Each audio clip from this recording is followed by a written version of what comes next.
وقال المصنف رحمه الله من نفع به وبكل الدارين آمين.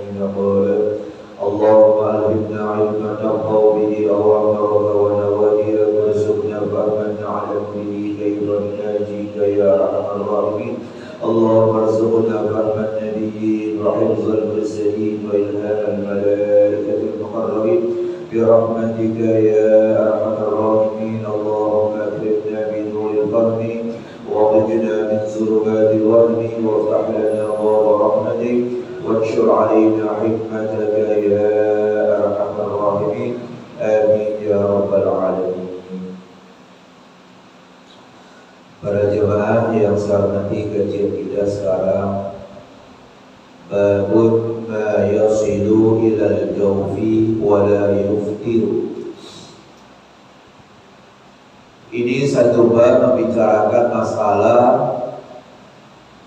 sesuatu yang sampai ke kerongkongan, ke tenggorokan ketika lagi puasa tentunya, wala yuftiru, dan tidak membatalkan puasa.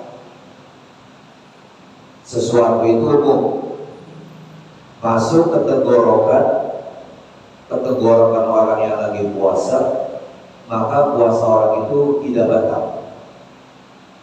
Nah, apa saja itu yang masuk ke tenggorokan orang puasa dan orang puasa itu tidak batal? Huwa ma wasala ilaihi binisyanin, yaitu sesuatu yang sampai ke tenggorokan binisyanin, lantaran orang itu lupa. Dia lagi puasa, kemudian dia masukin sesuatu ke tenggorokannya, ya, udah sampai ke tenggorokan, maka puasanya tidak batal karena dia lupa.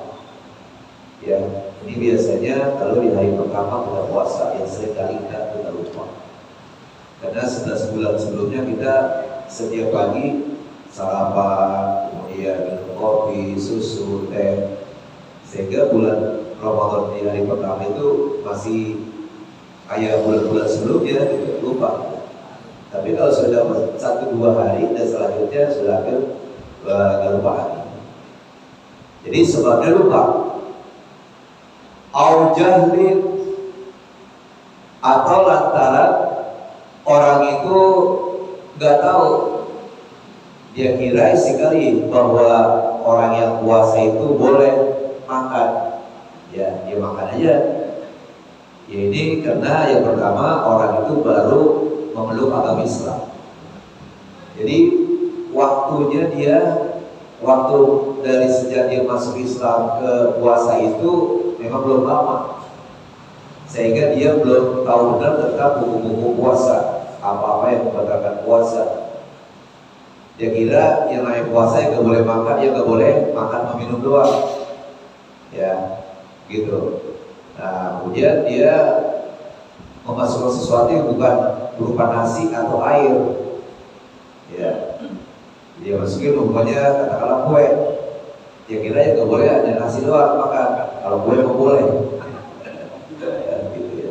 Jadi namanya orang baru masuk Islam itu jahil, dia tidak tahu tentang ajaran Islam dalam hal ini masalah ibadah puasa, maka orang itu tidak batal puasanya.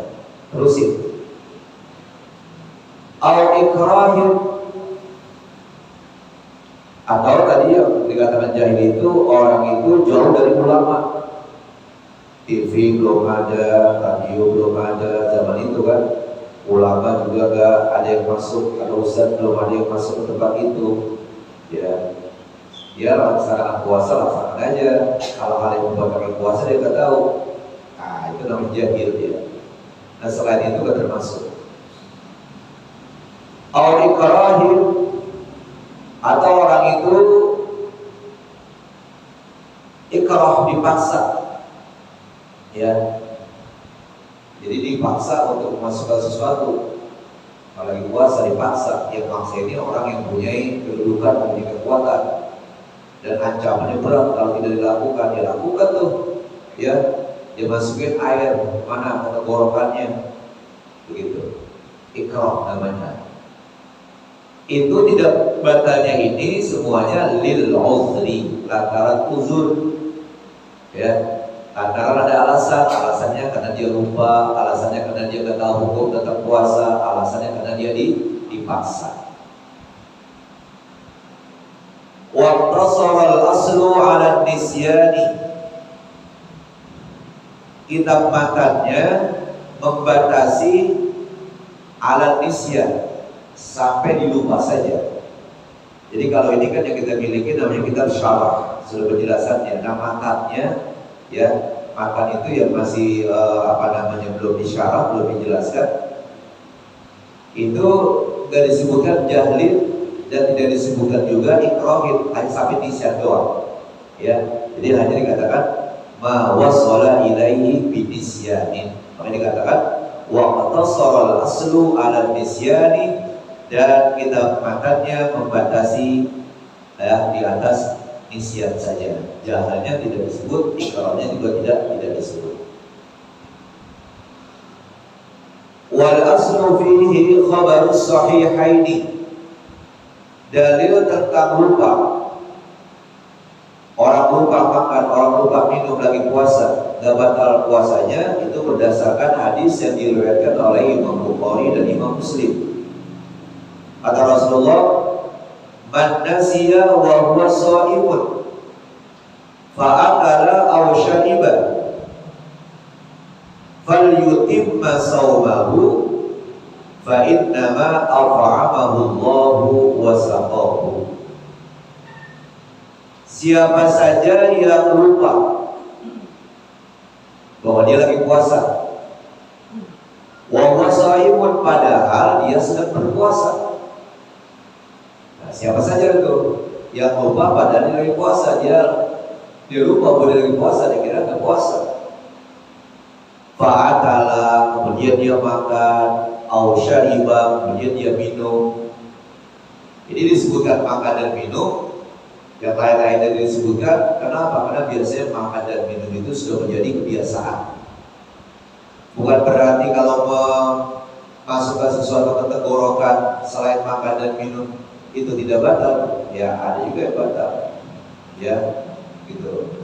Umpamanya dia kasih obat ke tenggorokannya, dia masukin cairan ke telinganya, ya itu kan bukan makan, bukan minum. Nah di sini disebut makan dan minum, bukan berarti yang lain gak batal. Di sini disebut makan dan minum li ghalabantihima, lantaran sudah kebiasaan yang dua itu.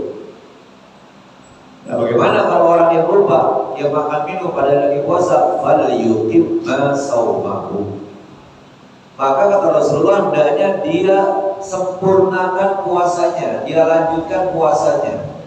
Ini menandakan bahwa makan dan minum itu karena lupa gak batal puasa. Kalau memang batal kata Rasulullah gak ada kalimat falyutimma, ya pasti Rasul mengatakan ya udah stop sampai situ, kamu berarti udah batal puasa. Tidak, maka sempurnakan puasa kamu, berarti itu tidak batal puasanya. Nah, jadi kita sempurnakan puasa kita, lantaran kita apa? Lantaran kita lupa.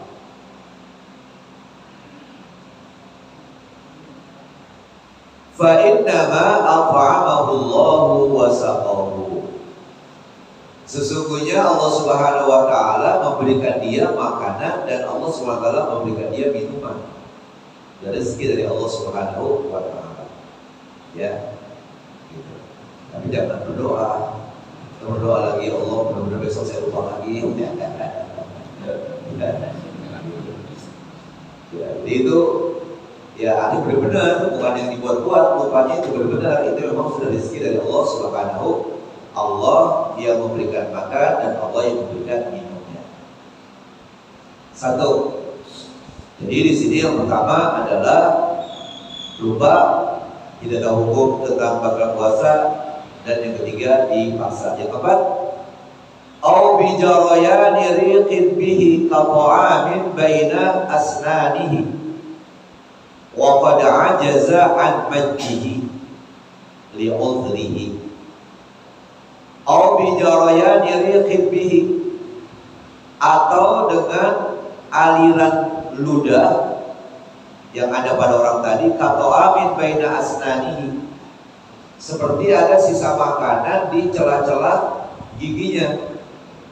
Katakanlah umpamanya kita sahur, ya, karena udah kesiangan sehingga nggak sempat lagi kita gosok gigi. Di gigi kita ini ada nasi yang nyelip, ya kan? Dikorek-korek susah banget. Atau katakanlah mungkin biji cabai lah gitu, ya, susah banget dikorek-korek. Atau memang dia nggak tahu, kalau nggak tahu apa lagi. Saat dia kata dia tahu, dikorek-korek susah. Itu kan kalau ada biji cabai, kemudian mulut kita pasti ada cairan, ada ludah kan, sehingga air ludah kita itu nyampur sama makanan tadi, ya. Nah, kemudian ludahnya itu kita telan, itu tidak termasuk batal puasa kita. Kenapa? Karena susah untuk kita, bahasa kita lepetinnya, tumajihi dikatakan situ. Atau amin baina asnani, seperti makanan yang ada di antara gigi-giginya. Wa qad ajaza an manjihi, orang itu lemah untuk melepehinnya. Kayak lepeh itu bahasa Jawa ya, bahasa Madura juga sama, susah ya,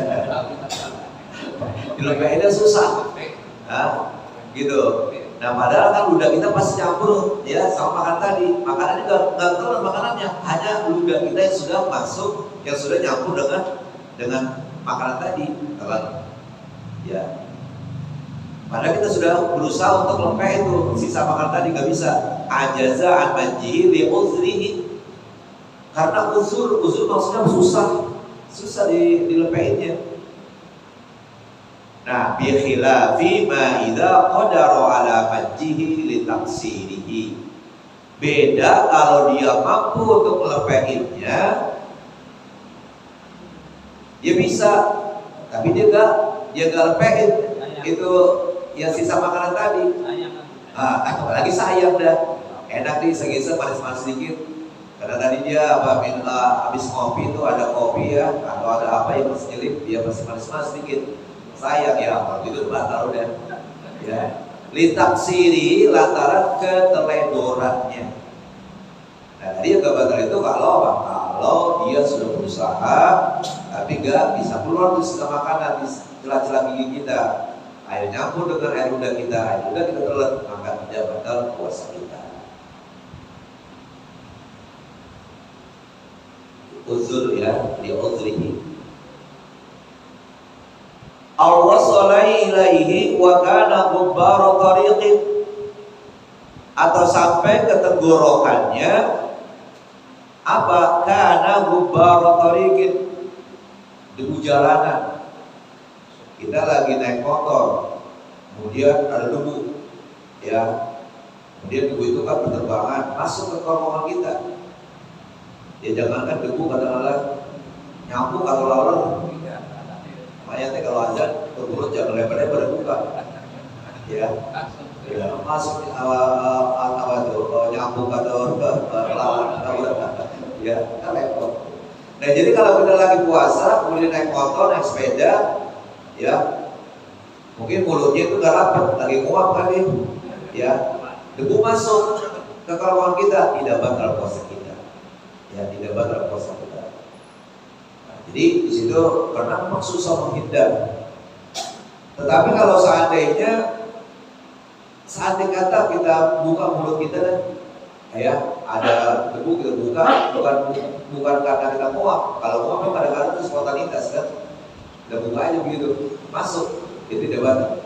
Nah, kemudian kalau memang katakan untuk debu tadi itu dia mengandung najis, maka mulut kita wajib kita bersihin. Mulut wajib dibersihin, tapi tidak membatalkan puasa. Itu dikatakan di situ, ya, karena mubarak tariqin bal law fataha fahu abdan hatta wasala ila jawfi lam yuftir ala sahihi. Bahkan seandainya dia buka mulutnya, fahu ay famahu, kalau dia buka mulutnya abdan, sengaja, bukan dengan muak, ya, sengaja dibuka mulutnya, hatta wasala ila jawfi, sampai itu debu tadi masuk ke kerongkongannya, ke tenggorokannya. Lam yuftir ala sahih, menurut kaul yang sahih tidak batal puasa orang tadi. Jadi kata lain ada yang menganggap batal, tapi benar menurut kaul yang sahih tidak batal. Jadi kalau ada kalimat semacam ini berarti ada pendapat yang batal. Tapi menurut yang kaul yang sahih, pendapat yang sahih la yuftir, tidak membatalkan puasanya. Nah, jadi di situ ya apa namanya, hal-hal yang semacam ini yang kita kan kadang-kadang nggak tahu nih, ya batal nggak nih, gitu kan? Atau umpamanya di depan kita ada naik motor yang depan kita merokok. Bukan banget orang belum puasa, udah puasa rokok aja. Ya kita belakangan kan, itu pasti asal rokok kan masuk ke ruang kita. Nah kalau kita sengaja merokok kan batal puasa kita. Kalau seperti itu, ya tidak. Ya, tapi niatnya juga sih, kalau dia jangan melempungkan yang berbuang rokok, dia ngangap aja ya. Yaitu innamal a'malu binniyat, itu ya, segala amal tergantung niatnya. Au kana gharbalata daqiqin, atau sampai sesuatu ke kerongkongan kita, yaitu pengayakan tepung. Orang kerjanya di pasar ngayak tepung, ya kan membul tepung tuh kan. Kalau orang naik tepung pasti kalau tepungnya memang sudah halus begitu kan pada penerbangan. Udah gitu dia nggak pakai masker. Ya zaman dulu mah ada masker. Masker juga pas ada kopi aja. Ya sebelum ada kopi kita nggak kenal masker apaan itu. Kalau ada kopi aja pakai masker. Tapi ada untungnya juga bagi perempuan. Bisma apa bangun tidur langsung aja dia pasar udah, ya kalau gosok gigi, kalau lipstick apa, orang masker nggak kelihatan. Coba kalau nggak ada masker, ya udah dia apa gosok gigi dulu, ya kan pakai lipstick dulu, kan jelek kalau nggak pakai itu. Karena kayak masker aja udah aman, ya. Nah jadi pengayakan tepung, lagi ngayak tuh tukang tepung tadi di pasar, kemudian lagi puasa, masuk gitu penerbangan tepung yang halus tadi ke kerongkongannya, itu juga tidak batal. Audzubaban ta'iran, atau ada lalat yang ta'iran yang terbang. Audzubaban ta'iran, ada lalat terbang masuk ke kerongkongan kita, lagi puasa kita, nggak batal puasa kita. Lagi sampai kerongkongan yang kemasukan lalat, ya itu kesimpatan kita, ya nggak enak. Sama juga nasi yang belum waktu masuk ke kerongkongan masuk, coba rasanya gimana tuh? Ya kesel kita, nggak enak, pedes ya di kerongkongan, ya kerongkongan kita, di hidup kita. Awnah wahu, atau yang seumpama dengan zubab, yang seumpama dengan lalat, seperti apa? Kabamudin, seperti nyamuk. Kenapa begitu? Lima syaqqatil ihtirazi an-dzalika, lantaran sukar untuk menjaga hal itu. Ya sukar gitu, jaga debu, menjaga lalat, menjaga nyamuk, ya sukar. Nah jadi kalau seandainya kata sekarang nggak suka dong, kenapa? Karena sudah ada masker, ya tetap juga nggak batal juga, biasa. Karena banyak masker, kita nggak pakai masker, lagi puasa, naik motor, masuk debu ke kerongkongan kita, tetap nggak batal, ya artinya tetap nggak batal. Nah itulah tentang hal-hal yang masuk ke kerongkongan kita sementara kita lagi puasa, tapi tidak membatalkan puasa kita.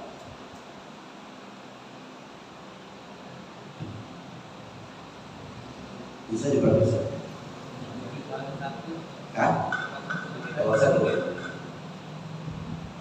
Babul i'tikafi.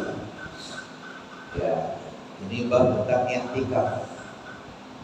Ya.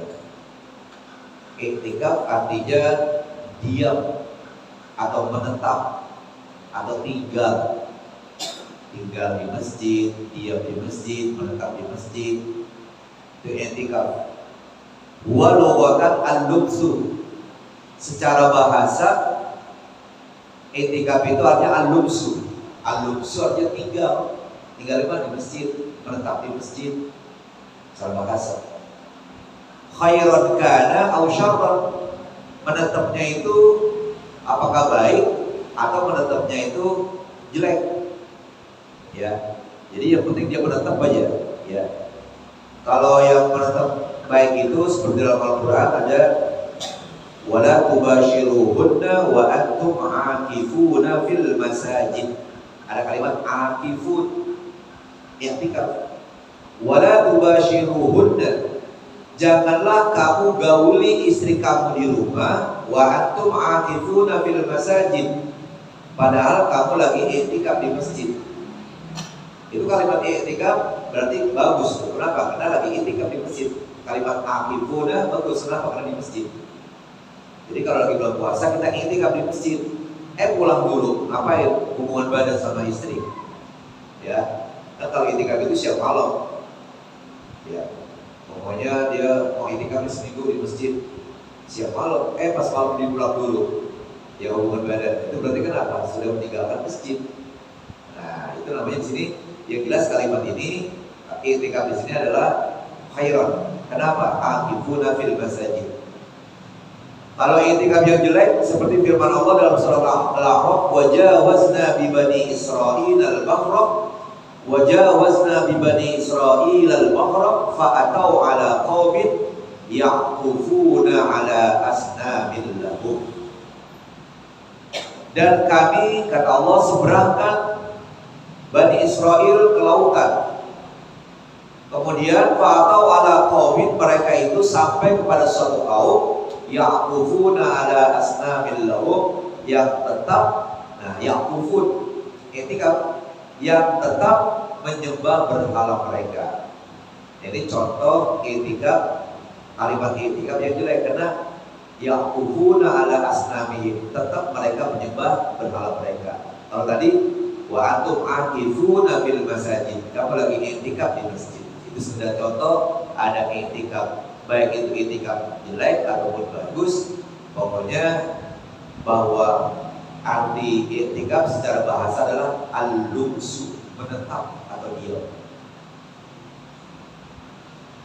Wa syar'an, secara syara, secara agama yang namanya i'tikaf adalah al-lubsu fil masjidi min syaksin maksusin biniyatin. Ya. Menurut syarat yang namanya i'tikaf adalah diam di masjid. Diam di masjid. Berapa ukurannya? Ukurannya adalah sekedar orang tomaknina dan baca subhana rabbiyal a'la wa bihamdi, atau subhana rabbiyal azim wa bihamdi. Itu udah i'tikaf namanya. Orang dulu di masjid nih 1 menit udah i'tikaf namanya. Kalau dia niat i'tikaf. Jadi ukuran i'tikaf itu adalah sekedar dia ruku dan baca subhana rabbiyal a'la wa bihamdi. Sudah itu udah i'tikaf. Apalagi kalau jam-jam kita Jumat, ya sebentar aja udah i'tikaf namanya itu. Min syaksin maksusin, dari orang-orang tertentu. Jadi nanti orang-orangnya itu tertentu, ya nggak sembarangan, ya. Maksudnya apa? Maksudnya orangnya itu adalah orang muslim, orang yang sudah mumayyiz, yang bisa membedakan mana yang baik dan tidak, orang yang berakal, orang yang suci daripada hadas besar, ya, daripada janabah, orangnya tidak haid, orangnya tidak nifas. Itu namanya maksus. Syaksin maksus itu sebarang orang, ya. Biniyatin, disertai dengan niat. Nah, wa itu at-ta'takifa fi hadzal masjid ma dumtu fihi. Saya niat i'tikaf di masjid ini selama aku berada di sini. Itu. Jadi poinnya pakai niatin.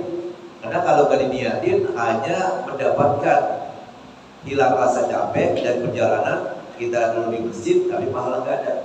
Jadi kalau ada 2 orang pedagang lagi duduk di masjid, yang satu pakai niat i'tikaf, yang satu tidak, duduknya sama, lamanya sama, tapi yang satu dapat pahala dan sudah sehat dan perjalanan juga tadi, yang satu hanya apa? Hanya sehat dari pencapaian rasa capek tadi, tapi tidak dapat pahala. Kenapa? Yang ini pakai niat, yang itu tidak. Sebelumnya karena kita buat kita berdua masih ada 10 menit, Insyaallah nanti dilanjutkan wal aslu, dalil. Mana dalil yang tentang i'tikaf? Baik para jamaah, kita gunakan waktu kita dengan sebaik-baiknya. Baca kita kedua masih berbicara masalah sifat hati, ya, masalah hati.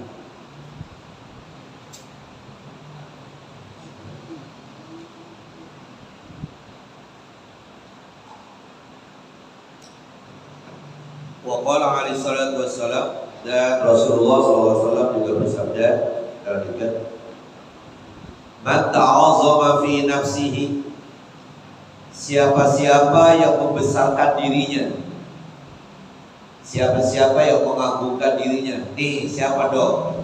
Nih siapa dulu? Nah, itu namanya ta'azzama fi nafsihi. Waqtala fi mishyatihi, dan sombong waktu berjalan, ya, sengaja pakai gelang kaki. Kalau jalan kakinya pakai di waktu nampaknya itu bukan pelan-pelan, sengaja digetak begitu supaya beneran gelang kakinya tonjok, ya. Atau gelangnya ditakan di sini, dikit-dikit begini, supaya kelihatan gitu. Nah, itu namanya sombong tuh ya. Ini sombong dalam berjalannya.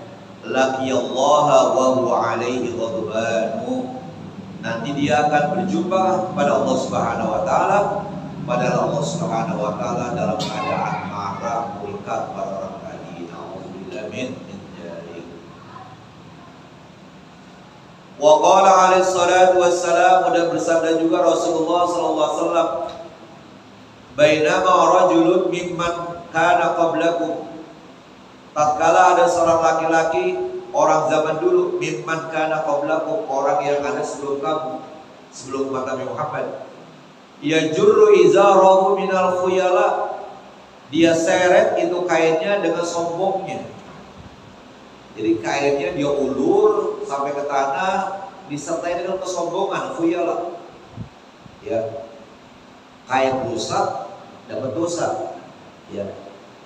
Illa khasafallahu bihil arda, melainkan Allah memerintahkan bumi untuk menelan orang tadi, menenggelamkan orang tadi.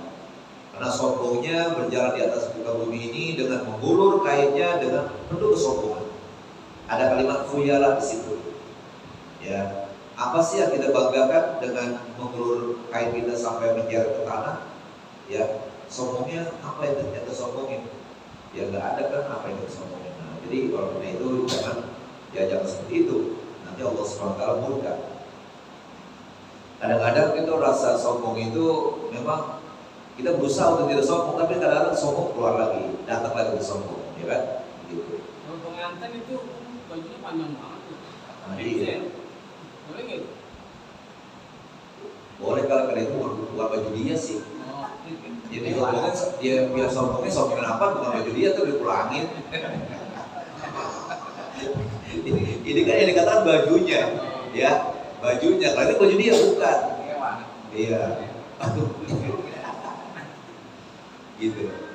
Dan kayaknya nggak ada kesombongan di situ. Kenapa? Karena udah biasa seperti itu, ya kan? Gitu. Sombong. Bahwa yatajaljalu fiha ila yaumil qiyamati, begitu ditenggelamkan, ditelan bumi, itu yatajaljalu fiha, timbul tenggelam.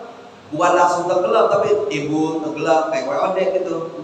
Tenggelam, timbul lagi, disiksa oleh Allah. Sampai kapan? Ila yaumil qiyamati, sampai hari kiamat. Nah, jadi itu jangan sombong dah, pakai pakaian apa segala macam, ya, gitu. Hanya memang hati kita belum bisa untuk artinya tidak berlaku sombong. Ada aja tuh. Ya itulah yang namanya setan, ya, selalu membisiki hati kita. Wa qala alaihi salatu wassalam, dan juga bersabda Rasulullah sallallahu alaihi wasallam, la yadkhulul jannata man fi qalbihi misqalu dzarratin min kibrin. Tidak akan masuk ke dalam surga orang yang di dalam hatinya ada seberat zarrah, seberat biji sawi, seberat atom min kibrin, dari kesombongan. Agak banyak, sombongnya dikit aja, gak masuk surga. apalagi banyak.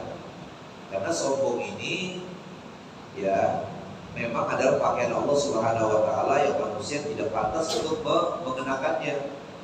Ya seperti iblis ketika disuruh sujud, ya usjudu li Adam fasajadu illa iblis aba wastakbar, enggak mau dan dia sombong. Wa kana minal kafirin, dia termasuk orang yang membangkang orang kafir. Itu adalah sifatnya siapa? Sifatnya iblis ya, maka kita jangan ikuti. Faqala rajulun, maka seorang laki-laki berkata, ya Rasulullah, wahai Rasulullah, inna rajula yuhibbu ayyakuna sawbahu hasanan. Seorang laki-laki dia senang banget kalau pakaiannya cakep. Jadi seolah-olah ya kalau gitu kita pakai pakaian yang jelek aja dah supaya gak sombong. Nah akhirnya salah sahabat berkata, si Anu suka kalau pakai pakaian yang bagus. Wa na'lahu hasanatan, dia suka juga mengenakan sendal yang bagus. Bagaimana kalau begitu?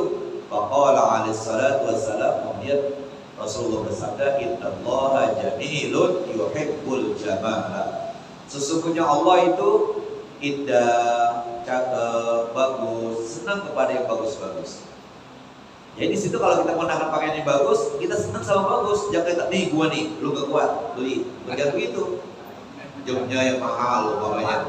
Ya, begitu. Senang dengan yang bagus, antik nih. Jangan lu gak kuat nih beli kayak gini. Jangan begitu. Nah, itu sombong. Ya, ketika itu Rasulullah katakan innallaha jamilun yuhibbul jamal. Allah indah, Allah bagus, suka kepada yang bagus-bagus. Nah, gitu. Al-kibru batarul haqqi, yakni raddu. Kesombongan melawan kebenaran. Ya, disuruh sujud benar, tapi dia nggak mau, iblis. Yakni raddu, maksudnya dia tolaknya. Wa ghamdun nas. Dan yang namanya sombong itu selain dia melawan kebenaran, dia menghina manusia. Dia hina manusia. Ya, itu dikatakan sombong seperti itu. Jadi kalau tadi orang pakai pakaian baju baru, sandal baru, sepatu baru, tapi dia menghina orang lain, ya itu gak sombong. Apa? Karena dia cinta, senang kepada yang baik-baik, yang cakep-cakep.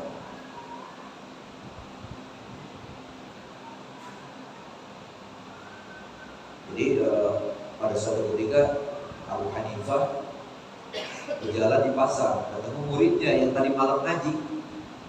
Tadi malam ngaji, Imam Abu Hanifah cerita masalah zuhud.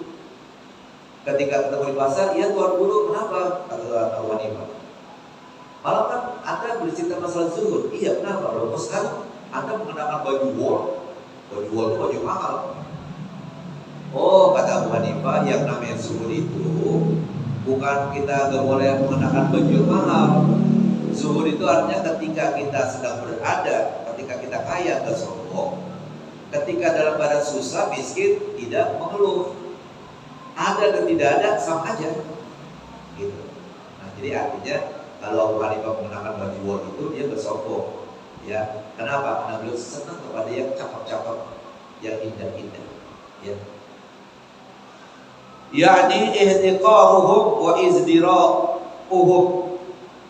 Maksudnya apa? Artinya maksudnya yaitu menghina mereka dan merendahkan manusia. Faman ta'azzama fi nafsihi wa a'jaba biha. Siapa-siapa yang membesarkan dirinya dan merasa ujub dengan dirinya. Nih, siapa lagi? Gak ada yang lain selain saya. Nah, itu namanya ujub. Jadi sebenarnya ujub sama ria hampir sama. Hanya kalau ria itu ya apa namanya itu apa ya? Kalau ujub itu dia mengangkat dirinya. Ya. Kalau ria itu ngomong-ngomongin, ini musola takwa kalau nggak ada anak nggak jadi nih. Ini musola takwa kalau nggak ada anak tuh atas yang rusak itu nggak akan didadanin tuh. Saya udah ngomong nih malam satu tegur lagi Pak Pur, kapan sih anak buahnya bisa ke musola takwa? Dia kan tambah banyak aja, dan ternyata bukan hanya kena bocor aja, kayaknya dimakan rayap juga. Ya sebentar lagi bisa katanya, orang bisa katanya. Ini kan kalau dadan ini kan udah repot nih. Harus mengenai tangga yang khusus, yang besi yang tinggi kan ya. Maka nanti rencana saya semuanya nih kemari. Ya takut-takut nanti kalau itu dari kemarin ya ambruk lagi, ya kan angkutin barang-barang itu repot. Minimal ini semua, sono ya minimal tuh kan. Ganti pakai apa namanya besi itu aja, baja ringan aja. Ini Kayaknya habis kayak, semua tuh belakang. ah, Habis semua belakang itu. ya, makanya tuh, ya. Ya nanti kita lihat Mas Kurlian ini. Kayak ini kan ambruk. Ini dalam ini pernah ambruk juga nih. Ini diganti kayak baja ringan. Nah ini baja ringan. Itu semuanya ntar ya. Kumpulin dulu duit dulu dah. Minimal ini dulu nih ini nih. Tapi selama masih ada Mas jangan takut. Amin ya robbal alamin. Ya, jadi itu wahtaqaran nasa wastagharahum dan menghinakan manusia dan menganggap kecil manusia. Fawwal mutakabbirul maqtudu, itulah orang yang sombong yang terkutuk. Insyaallah karena juga tersiksa ya di sini. Mudah-mudahan Pak Pur cepat tukang yang selesai kerja ya bisa menjadi musola kita. Dan udah lama kan, musola kita kan diresmikan tahun 2005. Udah berapa tahun tuh? 15-17 tahun. Ya bisa jadilah. 2006, Ya. 2006. 2006. Tapi kalau di prestasinya 2005 sih itu. Iya. Mari kita baca Fatihah dengan harapan mudah-mudahan Allah Subhanahu wa taala berikan pahala pada orang-orang yang bermanfaat di musola kita ini, dan juga mudah-mudahan orang tua kita, saudara kita sudah meninggal dunia ditempatkan di surga oleh Allah Subhanahu wa taala. Yang lagi pada sakit disehatkan badannya, anak cucu kita sedang belajar dari Allah Subhanahu wa taala. Ala hadhihi wa ala kulli niyatin salihah wa ila hadratin nabi al-Fatihah. أعوذ بالله من الشيطان الرجيم بسم الله الرحمن الرحيم الحمد لله رب العالمين الرحمن الرحيم مالك يوم الدين إياك نعبد وإياك نستعين اهدنا الصراط المستقيم صراط الذين أنعمت عليهم غير المغضوب عليهم ولا الضالين رب اغفر لنا ولوالدينا آمين وصل على سيدنا محمد وعلى آل سيدنا محمد اللهم اجعل جمعنا هذا الجنة مرحوما تفرقنا من بعد ذكرك موصوما ولا تجعل لهما فينا ولا معنا ولا يتبعنا شقيا ولا مذولا ولا محروما وهم بأزواجك اللهم تحية فيها سلام وآخر دعواهم أن الحمد لله رب العالمين. الله السلام عليكم ورحمة الله.